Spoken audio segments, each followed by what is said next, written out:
மகளிர் மேம்பாடே மனிதகுல மேம்பாடு என்ற கோட்பாட்டை மெய்ப்பித்துக் கொண்டிருக்கும் பெரம்பலூர் ஸ்ரீ சாரதா மகளிர் கல்லூரி மாணவிகளின் எதிர்காலத்தை மேம்படுத்த கல்வியோடு நன்னடத்தை, தன்னம்பிக்கை, சமூக விழிப்புணர்வு மற்றும் பொறுப்புமிக்க மாணவிகளை உருவாக்கி வருகிறது. BA Tamil literature, BA English, BCom, BCom CA, BBA, BSc computer science, artificial intelligence, mathematics, chemistry, microbiology, physics ஆகிய இளநிலை பாடப்பிரிவுகளுக்கும் 2025-26 கல்வியாண்டிற்கான சேர்க்கை நடைபெற்று வருகிறது. இக்கல்லூரியில் விடுதி வசதி, நூலக வசதி, டிகிரி முடித்தவுடன் திறனிற்கேற்ப வேலை வாய்ப்பு வழங்கி வருகிறது.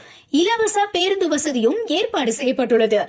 சாதனை பெண்களின் சரித்திரம் இங்குதான் உருவாகிறது. Join us, empower your future. மேலும் தொடர்புக்கு 9787770236 மற்றும் 9787770233.